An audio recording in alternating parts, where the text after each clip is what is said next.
नमस्ते, स्वागत है आपका इस वीडियो में। आज आपका 12 मार्च। उसी के साथ साथ अगर आप इस चैनल पर नए हैं तो लाइक शेयर सब्सक्राइब जरूर कर दीजिएगा। कोई भी क्वेश्चन कोई कमेंट सेक्शन में बता सकते हैं। हमारे वेबसाइट में जाके आप जो है अगर आप एनआईएसएम का प्रिपरेशन कर रहे हैं उसका नोट्स देख सकते हैं। और यहाँ पे डेली जो न्यूज़ है या हर एक जो न्यूज़ है वो आपका एक्सप्लेन किया हुआ है। तो यहाँ पे कोई पूछ रहा था, कल कमेंट किया था कि जो हेडलाइंस है इसका जो पीडीएफ है, पीडीएफ ऐसा कुछ नहीं होता है। ये जो न्यूज़ मैं आपका कवर कर रहा हूँ वो आपके हमारे वेबसाइट में जाएंगे तो लेटेस्ट न्यूज़ में आपको 12 मार्च का जो है मतलब डे, आप डेली न्यूज़ जाके वो सर्च कर सकते हैं। या आप साइन इन मतलब सर्च करके भी यहाँ पे देख सकते हैं। और यहाँ पे बहुत सारे स्टॉक का भी जो है रिसेंटली एनालिसिस कर रहे हैं, वहाँ पे फीडबैक दे रहे हैं। These are all for educational purposes. ये मैं खुद का जो स्टडी करता हूँ, मैं खुद का जो स्टॉक मार्केट का जो भी स्टडी करता हूँ वो मैं आपके साथ शेयर करता हूँ। तो ये चीज़ है। और इसी उसी के साथ साथ अगर आप सारा कंटेंट जो है हमारे वेबसाइट का एक्सेस करना चाहते हैं तो बहुत ही किफ़ायती दरों में आप इसको एक्सेस कर सकते हैं। मंथली अगर एक्सेस करना चाहते हैं so only 10 rupees per day, and yearly अगर आप एक्सेस करना चाहते हैं 149 rupees per month. So definitely अगर आप सब्सक्राइब करते हैं really helps us a lot. और इसका जो लिंक है हमारे डिस्क्रिप्शन में दिया हुआ है, आप जाके बहुत ही आसानी से रजिस्टर नाउ पे जाके आप यहाँ पे रजिस्टर कर सकते हैं। उसके बाद आपका जो है लॉगिन पासवर्ड आपको मिल जाएगा और बिना किसी दिक्कत के आप जो है सारा आर्टिकल जो है हमारे यहाँ पे वेबसाइट में जाकर चेक कर सकते हैं। और अगर आप फ्री ऑफ कॉस्ट भी चेक कर सकते हैं, ऐसा नहीं कि फ्री ऑफ कॉस्ट नहीं है, फ्री ऑफ कॉस्ट चेक कर सकते हैं, पर यहाँ पे आपका 1 मिनट का लिमिट होता है। 1 मिनट के बाद जो है पेज आपका लॉक हो जाएगा। So these are the all the stuff. और यहाँ पे आज का कितना सारा न्यूज़ है, आज बहुत सारे आर्टिकल्स हैं। और यहाँ पे आपको देखने को मिल रहा है कि यहाँ पे 64 न्यूज़ है। Byju's to vacate several offices में give up its headquarter partially. So आपका बायजूस का हालत एक्चुअली बहुत ख़राब है। और ये सारे न्यूज़ जो है यहाँ पे जो भी इंपॉर्टेंट न्यूज़ है वो मैं आपके लिए कवर करूँगा ताकि आपको समझ में आए, हर एक चीज़ को आप बारीकी से समझें, ताकि आप जो इन्वेस्टमेंट करना चाहते हैं, जो भी फाइनेंस मार्केट में जिस तरीके के जो मूवमेंट हो रहे हैं उसके बारे में आप अपडेट रख सकें। तो चलिए शुरू करते हैं आज के इस वीडियो को। तो सबसे पहले हमें क्या देखने को मिल रहा है कि सेबी जो चीफ है उन्होंने बताया कि भाई यहाँ पे बबल हम देख सकते हैं कि mid cap and small cap के स्पेस में। सेबी आपको जैसे पता है कि SEBI is what, SEBI is basically securities and exchanges board of India. So जितने भी आपके इक्विटीज़ मार्केट होते हैं वहाँ पे आपका जो है सेबी उसको कंट्रोल करता है, ताकि सिक्योरिटीज़ एंड एक्सचेंजेस यानी सिक्योरिटीज़ मतलब जिस तरीके का equities one of the security, bond is one kind of security. So securities and exchanges यानी जितने भी सारे अलग जो एक्सचेंज है, स्टॉक मार्केट हैं, जैसे बॉम्बे स्टॉक एक्सचेंज हो गया, नेशनल स्टॉक एक्सचेंज हो गया, कलकत्ता स्टॉक एक्सचेंज हो गया, मद्रास स्टॉक एक्सचेंज हो गया, बहुत सारे जो स्टॉक एक्सचेंज है वहाँ पे जो है वो ये कंट्रोल करता है। तो यहाँ पे माधवी पुरी बुच जो है, जो basically who is the chairman of SEBI right now, तो उन्होंने बताया कि भाई यहाँ पे जो भयानक तरीके के वैल्यूएशन हमें देखने को मिल रहा है, हाई वैल्यूएशन हमें देखने को मिल रहा है mid cap and small cap stocks में। तो इसका मतलब ये है कि अभी यहाँ पे बबल होने के चांसेस हैं। और जब भी बबल होता है तो दिक्कत ये होती है कि जो बबल का मतलब क्या होता है कि जो एक्चुअली में नहीं है वो बेसिकली दिखाया जा रहा है, जो एक्चुअल में नहीं है वो दिखाया जा रहा है, यानी वैल्यूएशन बहुत हाई है, प्राइस बहुत हाई है। और जैसे मैंने बताया कि अभी अगर मार्केट में हम देखें, इवन बहुत सारे ऐसे अच्छे अच्छे स्टॉक्स हैं जो आपका बुलिश है। जिस जो स्टॉक का जो एनालिसिस हमारे वेबसाइट में आपने देखा है, बहुत सारे ऐसे शॉर्टलिस्ट करके एनालाइज करके फिगर आउट करके मैंने देखा है, बहुत सारे बहुत अच्छे अच्छे स्टॉक्स हैं। जैसे सोलर इंडस्ट्रीज मैंने कुछ दिन पहले देखा था, उसका एक रिव्यू मैंने डाला था। वहाँ पे अभी देखा कि एक हफ्ते के अंदर उसने आपका 11% 12% का जंप मारा हुआ है। तो कोई भी स्टॉक अगर अगर हम देखें, these are most of the stocks that I'm selecting right now, most of the stocks are mid cap stocks या small cap stocks, बहुत ही कम जो है large cap stocks हैं। इवन large cap stocks में भी जो है आपको यहाँ पे मैनिपुलेशन देखने को, या पूरा जो स्टॉक है वो मैनिपुलेट किया जा रहा है, हेवी बाइंग हेवी सेलिंग हो रहा है, गोरा देसी दोनों मिलकर जो इसमें गेम खेल रहे हैं। बट पिसेगा कौन? उसमें पिसेगा आपका रिटेल इन्वेस्टर। और यहाँ पे आपको समझना पड़ेगा कि अगर आप एक large cap stock, for example एक एचडीएफसी होगा, और उसी के साथ साथ और एक चीज़ मैं आपको रिक्वेस्ट करना चाहूँगा कि अगर आपको ये वीडियो बहुत ही ज़्यादा फास्ट लगता है, क्योंकि मैं इसी तरीके से बात करता हूँ, I try basically I process data lot fast and basically I speak also very fast. तो अगर आपको लगता है कि मैं बहुत ज़्यादा फास्ट बोल रहा हूँ तो आप 0.75 में इस वीडियो को देख सकते हैं, ताकि आपको समझने में आसानी हो जाए। दूसरी बात ये होती है कि यहाँ पे लार्ज कैप स्टॉक भी अगर हम देखें, जैसे एचडीएफसी हो गया, आईसीआईसीआई हो गया, कोई भी आप एनएमडीसी हो गया, ये सारे जो बड़े बड़े स्टॉक्स हैं, यहाँ पे इसको मैनिपुलेट करने के लिए आपको बहुत ज़्यादा कैपिटल की ज़रूरत होती है।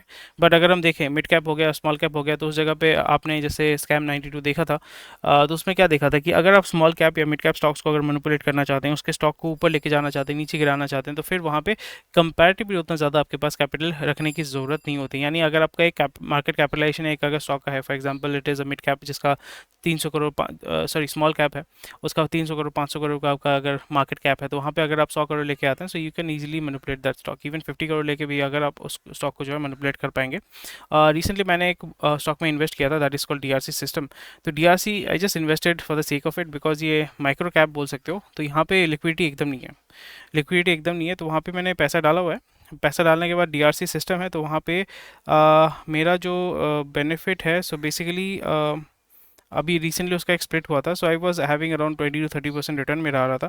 बट अगेन मैं उसको सेल ऑफ नहीं कर पा रहा हूँ, ज़्यादा इन्वेस्ट नहीं किया था, I spent a very small amount of money just to try out how micro cap. मैंने कभी माइक्रो कैप में एक्सप्लोर नहीं किया, उसमें मैंने देखा कि भाई इट्स नॉट वर्थ इट, और वहाँ पे जो है मेरा हल्का सा पैसा डूबा है। उसी जगह पे HDFC में मैंने इन्वेस्ट किया है, तो अभी वो मेरे को 2.5% या 3% जो है रिटर्न दिखा रहा है, विच इज़ डिसेंट है ना। फॉर मेरे को 2.5% रिटर्न दिखा रहा है, 3% होगा तो मैं निकल जाऊँगा। RECL is giving me 40%, and Trident जहाँ पे मैंने बहुत अच्छा return, I was expected to book a good return, but Trident में I just invested for short term basis, तो वहाँ पे मुझे अभी बीच में 25%, 15%, 20% मुझे मिला था, अभी वो 5% हो गया, बिकॉज वो स्टॉक जो है नीचे की तरफ गिरा है। तो इसका मतलब ये है कि अभी मार्केट में बहुत अगर तगड़े लेवल पे आपका मैनिपुलेशन होगा। और रिसेंटली जैसे मैंने बताया कि अभी जो है इलेक्शन के डेट्स जब भी आपका डिक्लेयर होंगे, इलेक्शन के बाद जो है ब्लडबाथ होने के चांसेस है, क्योंकि आपका अमेरिका में भी इलेक्शन होने वाला है और इंडिया में भी इलेक्शन होने वाला है। These are all central government elections, presidential elections US में, यानी पूरा देश का जो गवर्नमेंट है वो चेंज होगा। So most probably Trump is going to come back, but again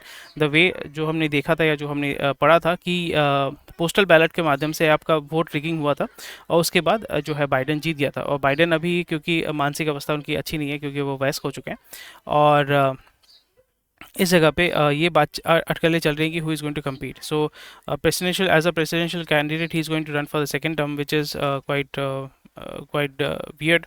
and यहाँ पे Trump is also going to come back as the Republican candidate. तो हमें यहाँ पे देखना पड़ेगा कि it will be, you might see little bit of violence that, और you might see a little bit violence, क्योंकि BLM के जो राइट्स हुए थे, बहुत सारे राइट्स जो हुए थे, आपका कैपिटल हिल में भी जो है आपका स्टॉर्म किया था, तो वो बहुत सारे आपके जो है वायलेंस होने वाला है। अमेरिका में वायलेंस होने वाला है। सो वो देखने की बात है। और इंडिया में भी जो है इलेक्शन होने वाला है, यहाँ पे हमें ये देखना पड़ेगा which government is going to come, and किस तरीके से जो गवर्नमेंट है वो कम बैक करती है, कितना परसेंटेज उसको वोट मिलता है, किस तरीके से वोट मिलता है। और जैसे कल जो है आपका CA बेसिकली इंप्लीमेंट हो चुका है, तो उसकी वजह से अगर सोशल अनरेस्ट या राइट्स ऐसे कुछ होते हैं तो उसका क्या इम्प्लीकेशन होगा। सो ये सारी चीज़ें जो है हम देखेंगे। और यहाँ पे अगेन आपको थोड़ा सा वेरी होकर चलना पड़ेगा, आपको थोड़ा सा केयरफुल होकर गेम खेलना पड़ेगा, नहीं तो आप बुरे फंस सकते हो और यहाँ पे आपका कैपिटल लॉस जो है वो हो सकता है। So be very very careful whenever you are dealing with this. So centre ने CA का आपका रूल्स बेसिकली नोटिफाई कर दिया है और वो इम्प्लीमेंटेशन हो चुका है, और यहाँ पे it's a very good thing. और CA जो है यहाँ पे अगेन मैं आपको सजेस्ट करूँगा कि CA में आपका किसी का जो है सिटीजनशिप नहीं जाता है, और CA आप उसको डेफिनेटली पढ़िए और अपने सोसाइटी में लोगों को अवेयर करवाइए, क्योंकि आप जो है एडुकेटेड हैं, आप लॉजिकल हैं, और आपको पता है कि CA क्या होता है। सो अगर आपसे कोई क्वेश्चन क्वेरी पूछता है कि भाई यहाँ पे इसका सिटीजनशिप चला जाएगा फलाना ढिमकाना, तो इस तरीके से चीज़ें जब आप देखते हैं तो फिर डेफिनेटली उनको अवेयर कीजिए। मैं ये नहीं कह रहा हूँ कि आप पॉलिटिकल साइड लीजिए, यहाँ पे पॉलिटिक्स कुछ नहीं है, ये it's a law, it's a simple law. वहाँ पे अगर किसी को कन्फ्यूजन होती है, it's your duty as a aware citizen कि उनको आप अवेयर कीजिए कि CA क्या होता है, उसमें किसको आपका सिटीजनशिप ग्रांट किया जाता है, और किस किस रीज़न की वजह से उनको सिटीजनशिप ग्रांट किया जाता है। So hunger games investor tables with appetite for food startups. तो फूड स्टार्टअप में बहुत ज़्यादा इन्वेस्टमेंट हमें देखने को मिल रहा है। फूड स्टार्टअप का मतलब होता है कि आपका जो फूड डिलीवरी, स्पेशली जो फास्ट फूड वाले जो कंपनीज हैं, यानी यहाँ पे डिलीवरी का बात नहीं कर रहा हूँ मैं, यहाँ पे जैसे डंजो हो गया, जोमेटो हो गया, स्विगी हो गया, यहाँ पे डिलीवरी वाले ऐप की बात नहीं कर रहा हूँ, यहाँ पे ऐसे स्टार्टअप्स की बात की जा रही कि जहाँ पे वो low cost high calorie high tasty meals वहाँ पे दे सकते हैं। और यहाँ पे आपको ध्यान में रखना पड़ेगा कि जो भी आप खाद्य खाते हैं, यानी फास्ट फूड जो भी खाते हैं, फास्ट फूड में हमेशा आपका सोडियम लेवल, यानी आपका सॉल्ट का लेवल, और आपका शुगर का लेवल, आपका ऑयल का लेवल और फैट का लेवल हमेशा ज़्यादा होता है। फैट का लेवल हमेशा ज़्यादा होता है, reason because salt sugar carbohydrate, यानी carbohydrate and fat and oil, ये सारी चीज़ें जो है बहुत ही ज़्यादा टेस्टी चीज़ों को क्रिस्पी बनाती है, टेस्टी टेस्टी बनाती है। और ये सॉल्ट जो है वो आपका एडिक्टिव है। इवन शुगर तो एडिक्टिव है ही है, बट सॉल्ट भी आपका जो है एडिक्टिव है, क्योंकि सॉल्ट की अगर लत आपको लग जाती है तो फिर आप बिना सॉल्ट के आप खाना नहीं खा सकते। वो कोई भी टेस्टी खाना हो, बिरयानी हो, कोई भी लजीज खाना हो जो आप खाते हो, आप कभी उसको सॉल्ट छोड़ के खाने की कोशिश कीजिए, आप कभी नहीं खा पाओगे। So that shows that salt is we are also addicted to salt. Sugar तो एडिक्शन है ही है, बट सॉल्ट के पीछे भी हम जो है वो दीवाने हैं। सो ये चीज़ आपको समझना पड़ेगा। So that shows that early stage institutional investors are providing capital to startups in exchange for equity and ownership. So primarily they are investing into this segment. And आपको समझना पड़ेगा दैट जो एजिंग पॉपुलेशन है, हमारा जो median population है, that is around 30 I think 30 to 34 ये median हमारा एज है। सो यहाँ पे लोगों का जो है, people are working really hard, people are making decent amount of money, people have access to debt, और यहाँ पे लोगों के पास टाइम नहीं है खाना पकाना, खाना खाना, वो टाइम नहीं है। तो यूएस वाला जो कल्चर है वो कंज्यूमरिज्म इंडिया में आ रहा है, तो यहाँ पे लोग जो है फास्ट फूड को ज़्यादा प्रेफरेंस कर रहे हैं, प्रेफरेंस दे रहे हैं। और जब भी आपको इस तरीके के फास्ट फूड्स मिलते हैं, फ्रोजन फूड्स मिलते हैं, फास्ट फूड मिल जाता है, तो फिर वहाँ पे आप उसको कंज्यूम करना शुरू करते हैं। वो पेनिट्रेशन आपका रूरल सेक्टर में नहीं हुआ है, बट आस्ते आस्ते जो है टीयर 1 टीयर 2 सिटीज़ में हो चुका है। उसके बाद आस्ते आस्ते वो रूरल की तरफ मूव कर रहा है। इसलिए रूरल में आपका किस तरीके से उसने पेनिट्रेट किया है in terms of packaged goods, जैसे चिप्स हो गया, बिस्किट हो गया, क्रीम रोल हो गया, ये सारी चीज़ें जो ऑलरेडी जो रूरल मार्केट में पेनिट्रेट कर चुके हैं, वहाँ पे आपका consumption slowly and gradually grow हो रहा है। और इसी जगह पे ये आस्ते आस्ते फास्ट फूड वाले जो सेगमेंट है वो वहाँ पे डेवलप करेगा, and definitely it is going to capture the market है। So let's move on to the next news. Hiring outlook for June quarter brightest in India. So यहाँ पे तो बता रहे हैं कि भाई यहाँ पे हायरिंग बहुत तगड़े लेवल पे होगा, बट हायरिंग के साथ साथ आपका एट्रिशन रेट भी बहुत ज़्यादा है, बहुत ज़्यादा है। एट्रिशन और ऑटोमेशन की वजह से आपका जो पर एम्प्लॉय जो पेमेंट आप करते हैं वो शायद से आपको थोड़ा सा बढ़ेगा, but again there is it's a dual sword. आप अगर हाईली क्वालिफाइड लोगों को लेते हैं तो आपको ज़्यादा लोग लेने की ज़रूरत नहीं है, बट अगर आप लो क्वालिफाइड लोगों को लेते हैं, जैसे डेटा एंट्री हो गया, बेसिक काम हो गया, उसमें आपको ज़्यादा लोग चाहिए, पर उसमें क्वालिफिकेशन की रिक्वायरमेंट नहीं होती है, क्योंकि ज़्यादातर काम जो है आपका एआई आपको करके देता है। यहाँ पे गोभी मंचूरियन, जैसे आपको बताया, गोभी का मतलब होता है लेटस, लेटस का Manchurian. The Karnataka government has banned the use of artificial foods rhodamine B in foods like gobi Manchurian and cotton candy due to health concerns associated. तो यहाँ पे और एक चीज़ आपको ध्यान में रखना है कि जो भी आप खाना खाते हैं, फॉर एग्जांपल आपका तंदूरी हो गया, तंदूरी चिकन हो गया, तंदूरी पनीर हो गया, जो भी तंदूरी का आइटम खाते हैं वो जो लाल लाल होता है वो कलर है, वो हल्दी नहीं है, वो कलर है। आप जो आइसक्रीम खाते हैं उसमें भी कलर है, आप जो भुजिया खाते हैं उसमें भी कलर है, आप जो चाय पीते हैं अ, उसमें कलर नहीं है, होना नहीं चाहिए। बट उसके साथ साथ आप जो भी कॉटन कैंडी या कोई भी आपका जो मीठा चीज़ आप खाते हो, केक खाते हो, उसमें कलर है। आप जो फॉर एग्जांपल कोई भी चीज़, ये आपको ध्यान में रखना है कि अगर आप एक स्वस्थ जीवन जीना चाहते हैं, क्योंकि आपका हवा पोल्यूटेड है, पानी पोल्यूटेड है, सब कुछ मोटा मोटी एवरीथिंग इज़ पोल्यूटेड, आपके बॉडी में माइक्रो प्लास्टिक्स आ चुका है। तो अगर आप इसको रिड्यूस करना चाहते हो ओवर पीरियड ऑफ टाइम, अगर आप चाहते हैं कि आपके possibilities of having blood pressure, diabetes, cancer, ये सारे लंग डिजीज़, ये चीज़ें अगर आप रिड्यूस करना चाहते हैं, तो again you have to go back to the old days, जहाँ पे आप बाहर का खाना नहीं खाते थे, क्योंकि अवेलेबल ही नहीं था। आप घर का खाना खाते थे, और घर का खाना में भी सिंपल चीज़ें होती थी, ज़्यादा चीज़ अवेलेबल नहीं होती थी। तो उसी चीज़ में आपको खुश रहना है। अगर आप इस चीज़ को कर पाते हैं, अभी से अगर शुरू कर पाते हैं, तो बाद में जाके 20 साल बाद, 15 साल बाद वो बेनिफिट आपको देखने को मिलेगा, because you don't have to spend your quality of life will be definitely good, and also you don't have to spend on hospital bills, on medicine, and also the suffering that you are going to get. So this is the trade off, आपके ऊपर depend करता है आप क्या decide करोगे। Turno calls on government to extend SOPs to by 3 years to further boost EV adoption. सो जैसे आपको पता है कि इंडिया में ईवी मार्केट जो है उसमें सबसे बड़ा जो डोमिनेटिंग पोजीशन है वो आपका टामो का है। टामो का मतलब टाटा मोटर्स का। टाटा मोटर्स जो है वो आपका बोल सकते हो, it is the pioneer of the electrical vehicle segment in India, specially ये जो पैसेंजर व्हीकल्स में है। पैसेंजर व्हीकल्स में, क्योंकि आपको समझना पड़ेगा, जो इलेक्ट्रिक व्हीकल का जो मार्केट है वहाँ पे आपका 3 व्हीलर कमर्शियल व्हीकल्स है, और आपका 2 व्हीलर कमर्शियल व्हीकल्स और पर्सनल व्हीकल्स है, या पैसेंजर व्हीकल्स है, और आपका 4 व्हीलर का पैसेंजर व्हीकल्स है, प्लस आपका कमर्शियल व्हीकल्स है। तो 3 व्हीलर्स में जो है वो आपका महिंद्रा ने पकड़ के रखा हुआ है। जो 2 व्हीलर है वहाँ भी हीरो साइकिल्स है, अलग छोटे छोटे ब्रांड्स हैं। और उसी के साथ साथ आपका जो 4 व्हीलर है वहाँ पे सिर्फ और सिर्फ ज़्यादातर जो मार्केट शेयर है वो आपका टामो ने पकड़ के रखा हुआ है। सो टामो, जैसे आपको पता है कि अभी उन्होंने टाटा पंच लॉन्च किया है, टियागो लॉन्च किया है, टिगोर लॉन्च किया है, आपका फिर मोस्ट प्रोबेबली हैरियर भी लॉन्च करेंगे कुछ दिन बाद। सो ईवी सेक्टर में they are pushing a lot, they have invested a lot. Mahindra भी आने की कोशिश करे with their XUV 400। So these are all very good options and opportunity. यहाँ पे वही बोल रहे हैं कि 3 साल हम जो है, आप गवर्नमेंट को बोलिए कि 3 साल आप एसयूवी को एक्सटेंड कीजिए, ताकि एडॉप्शन जो है वो अच्छा हो सके। क्योंकि यहाँ पे एसओपीज़ का मतलब होता है, जब भी आप इलेक्ट्रिकल व्हीकल्स परचेज करते हैं तो वहाँ पे रोड टैक्स आपको बहुत ही ज़्यादा कम देना पड़ता है। यानी फॉर एग्जांपल अगर आप एक गाड़ी लेते हैं 10 लाख रुपए का, वहाँ पे अगर पेट्रोल व्हीकल लेते हैं तो फिर वहाँ पे टिपिकली आपको जो है रोड टैक्स आपको near about 50 to 80 thousand rupees देना पड़ता है, depending on the state that you are living in. But यहाँ पे इलेक्ट्रिकल व्हीकल्स में आपको 5 से 6 हज़ार रुपये देना पड़ता है, वो भी 15 साल का, मोस्ट प्रोबेबली 15 साल का या 5 साल का, आई एम नॉट श्योर। पर 15 साल का भी होगा तो 5,000 इज़ गुड, 5 साल के भी होगा तो 5,000 is very good. And EV is very good for heavy use के लिए EV is very good, but अगर आप लो यूज़ करते हैं तो EV is preferable not good, because उसका जो बैटरी लाइफ है स्लोली एंड ग्रेजुअली वो खत्म होगा, and it will become a liability for you. India remains the world's largest arms exporter, Russia its top supplier, तो ये बहुत अच्छी बात है। But again slowly and gradually India is also exporting a lot of arms and ammunition, specially जो आपके protective gears होते हैं, स्मॉल आर्म्स होते हैं, वो आपका इंडिया एक्सपोर्ट करे। Slowly and gradually it needs to do that.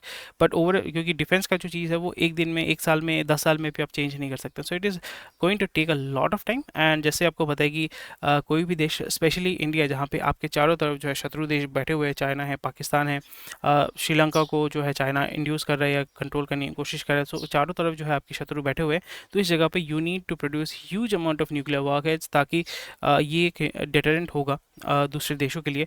और जितना ज़्यादा आप न्यूक्लियर वॉरहेड तैयार, क्योंकि ऑलरेडी आपको अगर पता नहीं है, सो देर वाज अ न्यूक्लियर डिसआर्मामेंट कि रशिया और यूएस के बीच में था। But again I think the डिसआर्मामेंट जो ट्रीटी था वो ख़त्म हो चुका है। अभी रशिया जो है वो अपना हाइपरसोनिक मिसाइल्स वो डेवलप कर रहा है, उसी के साथ साथ वो अपने न्यूक्लियर वारहेड्स को भी इम्प्रूव कर रहे हैं। और यहाँ पे we need huge amount of nuclear warheads at least in India, क्योंकि आपको समझना पड़ेगा कि देयर वाज दिस थिंग कि अटल बिहारी वाजपेयी को भी एक थ्रेट दिया गया था कि हम जो है पाकिस्तान आपके ऊपर न्यूक्लियर वार करेगा। सो अब अटल बिहारी वाजपेयी ने कहा था कि I am ready to take 50% of casualty of India, ठीक है, जो northern India, I am ready to take casualty, but I will make sure that the Pakistan is wiped off the face of the earth. So ये सारी चीज़ आपको ध्यान रखना पड़ेगा कि कैजुअलिटी जिसको बोलते हैं मैट, यानी mutually assured destruction, there is a concept called MAD, आपको हमेशा ध्यान रखना चाहिए। डिफेंस सेक्टर में आप जब भी काम करते हैं या डिफेंस के बारे में जब भी आप बातचीत करते हैं या जियो पॉलिटिक्स में, MAD is a very important concept which make sure that that is called mutually assured destruction, यानी मैं अगर मरूंगा तो मैं आपको भी लेके मरूंगा, तो यानी दोनों का क्षति होगा, इसलिए एक दूसरे को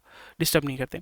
सो वी स्पेशली बिकॉज इंडिया को अगर सुपर पावर बनना है, तो ठीक है, आपका $5 ट्रिलियन इकोनॉमी हो रहा है, बहुत अच्छी बात है। बट यहाँ पे अगर $5 ट्रिलियन के बाद अगर आपके यहाँ पे सिविल वॉर हो जाता है, सिविल वॉर शुरू कर दिया जाता है, तो फिर आप 5 ट्रिलियन, लिबिया को देखिए, Libya was a prosperous country, Iraq was a prosperous country, वहाँ पे Syria was a prosperous country, ठीक है, वहाँ पे सिविल वॉर हो गया, देश खत्म हो गया, लिबिया खत्म हो गया, इराक खत्म हो गया, सीरिया खत्म हो गया, ठीक है। तो उसी जगह पे, उसी जगह से आपको ये समझना पड़ेगा, इंडिया का अगर 5 ट्रिलियन, 6 ट्रिलियन, $10 ट्रिलियन भी अगर इकोनॉमी बन जाता है, ठीक है, बहुत अच्छी बात है। बट अगर यहाँ पे सिविल वॉर शुरू हो जाता है, ठीक है, नॉर्थ साउथ का डिवाइड ऑलरेडी चल रहा है, लैंग्वेज का डिवाइड ऑलरेडी चल रहा है, ये सारे पॉलिटिक्स जो चल रहे हैं, तो उस जगह पे अगर आपका सिविल वॉर शुरू हो जाता है, सो वो इकोनॉमी डूब जाएगा। So that is why it is very important that we need to develop huge amount of nuclear warheads, save करके रखिए, स्टोर करके रखिए, सेफ्टी जगह पे रखिए। और जब भी ऐसा सिचुएशन आएगा जहाँ पे चाइना आपको थ्रेटन कर रहा है, पाकिस्तान आपको थ्रेटन कर रहा है, और यूएस आपको थ्रेटन कर रहा है वाया पाकिस्तान, सो इस जगह पे then you can assure that we can wipe off Pakistan, we can wipe off China, we can also US, जब आपको, क्योंकि US has always been directly indirectly, US is not a very good ally, मतलब political ally, वो जब भी चाहिए आपको use करता है। तो उस जगह पे आपको ये रखना पड़ेगा कि जैसे नॉर्थ कोरिया को डिस्टर्ब क्यों नहीं करता, क्योंकि नॉर्थ कोरिया के पास आईसीबीएम है, यानी इंटर कॉन्टिनेंटल बैलिस्टिक मिसाइल, जो आपका यूएस तक पहुंच सकता है। रशिया को डिस्टर्ब क्यों नहीं करता, क्योंकि रशिया के पास इंटर कॉन्टिनेंटल बैलिस्टिक मिसाइल है, जो आपका यूएस तक पहुंच सकता है।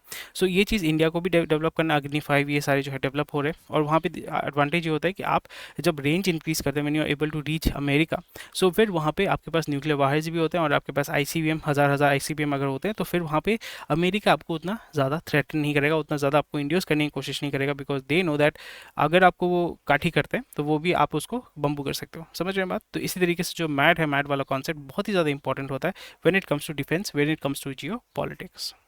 Adani meets Qualcomm CEO, discusses AI and chips. So Qualcomm, जैसे आपको पता है, it is a Chinese company, और यहाँ पे गौतम अडानी ने उनके साथ मीटिंग किया है। Qualcomm is a Chinese company, right? If am I wrong? As far as I knew that Qualcomm is a Chinese company. Let me just check. Okay, so Qualcomm, I was confusing Huawei. So Qualcomm जो है American company है, Huawei जो है वो Chinese company है। Okay, यहाँ पे बातचीत हो रही है कि सेमीकंडक्टर और टेलीकम्युनिकेशन इक्विपमेंट इंडिया में बनाना है, तो आप हमें जो है आपका जो है लाइसेंस दीजिए, हम यहाँ पे पार्टनरशिप करके यहाँ पे मैन्युफैक्चरिंग करते हैं। Jio BP Nayara Shell unable to regain pre 2022, ये तो दिक्कत की बात है। बट क्योंकि प्राइमरी जियो का मेन बिजनेस है आपका रिफाइनिंग, तो उसमें दिक्कत नहीं होगी। Dwarka expressway set to bring more money into Gurgaon reality market. So Gurgaon तो ऐसे ही एक्सपेंसिव है, ओवर वैल्यूड है, और भी ज़्यादा इसमें ओवर वैल्यूड होगा। तो भाई वहाँ पे तो हालत ही ख़राब है, जो गुड़गांव में रहता है ना, रेंट पे रहते हैं, उन लोगों का हालत ख़राब हो जाएगा। स्पाइस जेट के तो सीनियर एग्जीक्यूटिव्स कंपनी छोड़ दिया उन्होंने, बहुत अच्छी बात है। एंड यहाँ पे नाइस, छोड़ दिया। कोई दिक्कत ऐसी सच होगी नहीं, बट जैसे मैंने बताया कि स्पाइसजेट अगर फेल होना होता तो अब इतना दिन में फेल हो ही जाता, एनसीएलटी में चले ही जाने वाला था। बहुत सारी कंपनीज को ट्रैक करने की कोशिश कर रहे थे, बट एनसीएलटी में जब एडमिट नहीं हो रहा है, सो ये सर्वाइव कर लेगा। मतलब वीआई जब सर्वाइव कर पा रहा है तो ये भी बहुत ही आसानी से सर्वाइव कर लेगा, कोई इशू नहीं है।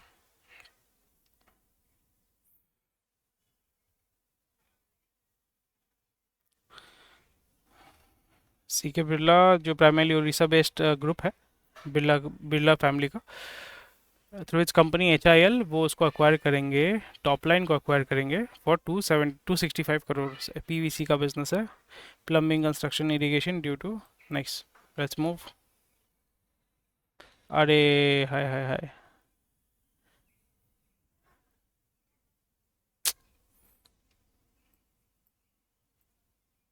सरेंडर कर देगा भाई।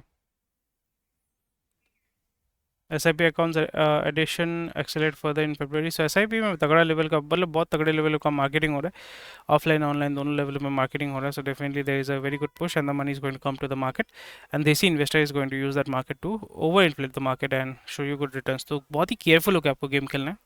Aditya Birla capital to merge with Aditya Birla finance, ABF जो है वो मर्ज कर जाएगा। ओके। चाइना का एक्चुअली मार्केट बहुत ही ख़राब है। चाइना का एक्चुअली बहुत ख़राब हालत है। अच्छी। चाइना अगर डूबेगा ना, तो पूरा मैन्युफैक्चरिंग हब जो है, पूरा मैन्युफैक्चरिंग सप्लाई चेन सब कुछ जो है वो उसका इफेक्ट करेगा ग्लोबली, जो कोविड के टाइम में हुआ था।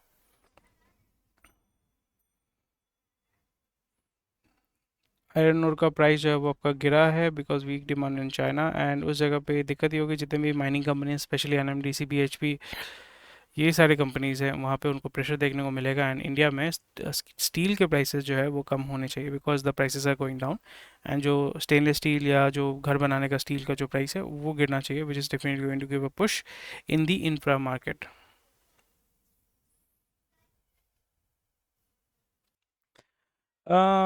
मैनिपुलेशन तो हो रहा है यहाँ पे। ईडी ने रेड मारा है, तिब्रेवाल जो है, हरिशंकर तिब्रेवाल के उनके एक एसोसिएट को अरेस्ट किया है ईडी ने, आपका फाइनेंशियल कुछ दिक्कत होगी या फाइनेंशियल कुछ वायलेशन की वजह से। सो या, एंड दैट्स अबाउट इट। छोटे छोटे बहुत सारे न्यूज़ है वो आप जाके चेक कर सकते हैं हमारे वेबसाइट में। All the things are there, clear and clear mention करके रखा हुआ है। Thank you for watching this video. कोई भी क्वेश्चन कोई कमेंट सेक्शन में बता सकते हैं। स्वस्थ रहिए, मस्त रहिए, मिलते हैं आपके साथ कल। और जैसे मैं बता रहा हूँ कि हमारे वेबसाइट में जाइए, रेगुलर अपडेट्स पाइए और सब्सक्राइब कीजिए। फॉर द अपडेट्स पाने के लिए व्हाट्सएप और टेलीग्राम ग्रुप को ज्वाइन करना ज़रूर ज्वाइन कीजिएगा, ज्वाइन करना मत भूलिएगा। टेक केयर, बाय बाय, जय हिंद, स्वस्थ रहिए, मस्त रहिए, and I will see you tomorrow. Bye.